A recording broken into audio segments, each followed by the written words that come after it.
Hi there. Prayer is a big topic, but what I have for you is 2 new things and 5 principles that helps us all along. The first new thing is that prayer changes destiny. This is a prophetic word that I received from a close friend who had a dream where God told her that I was going to come and visit them just so she could tell me that prayer changes destiny. And that is exactly what happened.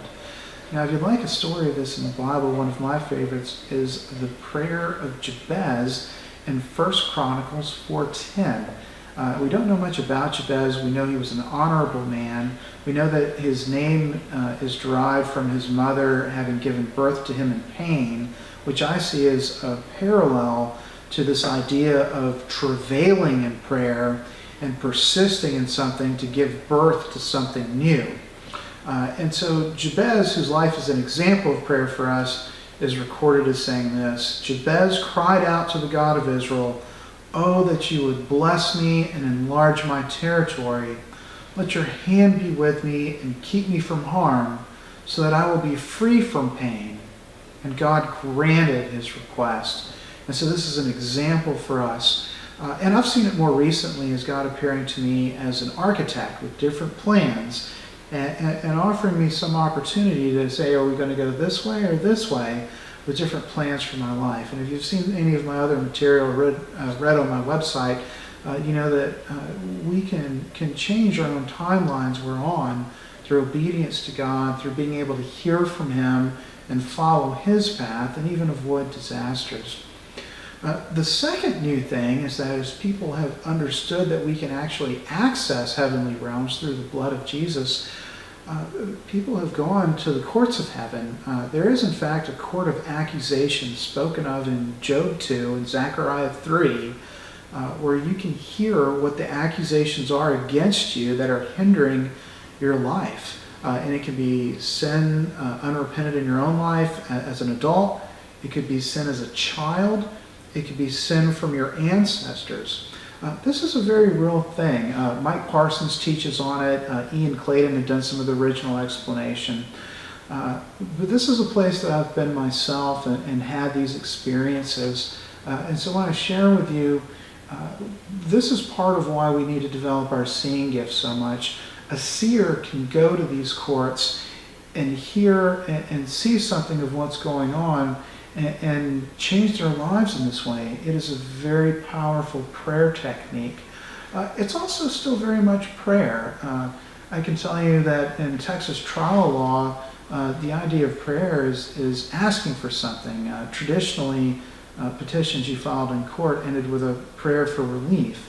So I view prayer as a very broad word that encompasses both the old and the new, anytime we're asking God for things. And another place you can go in heavenly realms for prayer is the throne of grace, mentioned in Hebrews 4:16, where we can receive things from the Lord. And so I'd encourage you guys to explore that, and you can do it as an avenue of prayer. And so understanding that we can do these new things, I think it's important to look back at some of the principles of the old things and what we can learn from it.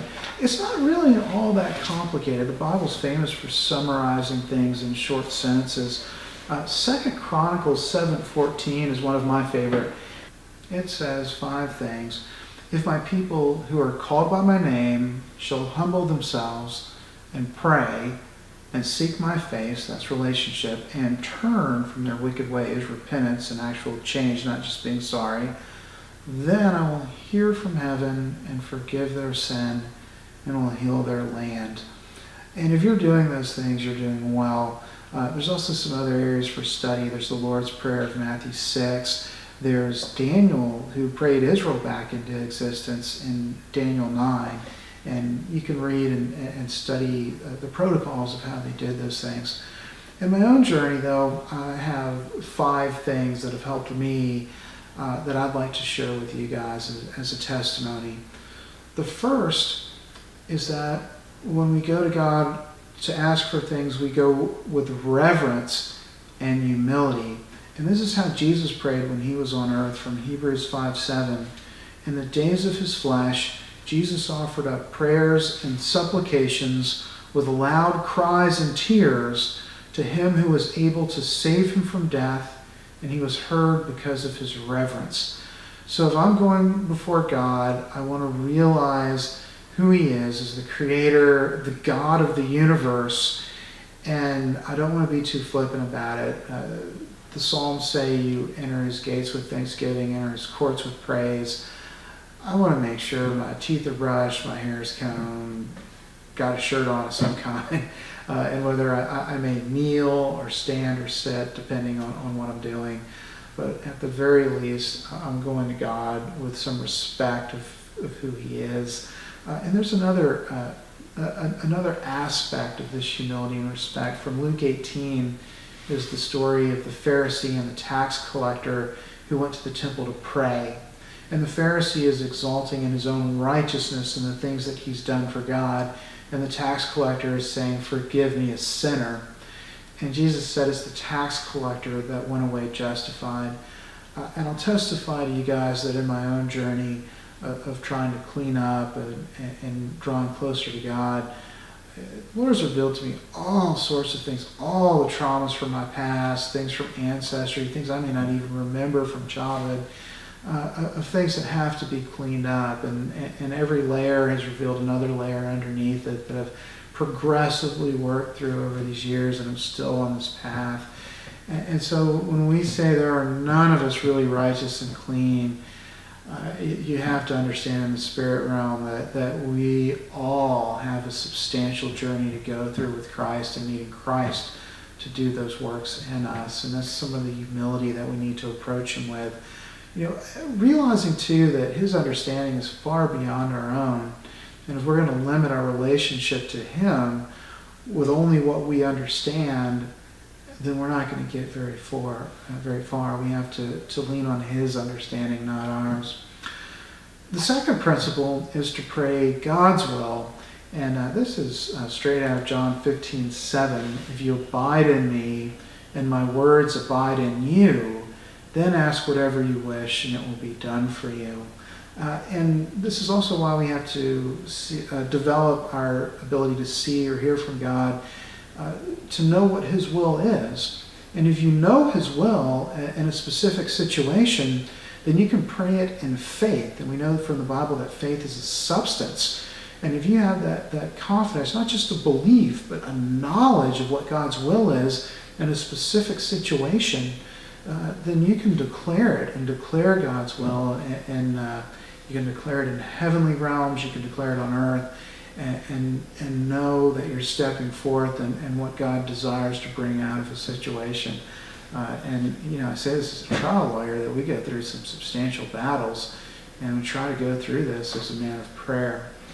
A third principle is to bless others, that we want to use Galatians 6, what we learn from the laws of sowing and reaping, that if we need prayer in an area, we want to pray that into other people's lives too. So if we're struggling with finances, I want to bless some other people with my prayers and their finances, and then pray that into mine. And then a fourth point is persistence. And we already talked about travail. It's this idea the Bible uses this rich symbolism, and that the idea of bringing forth something new is the picture of a woman giving birth to a child and travailing in that birthing process. Ephesians 6 also describes prayer as like a wrestling.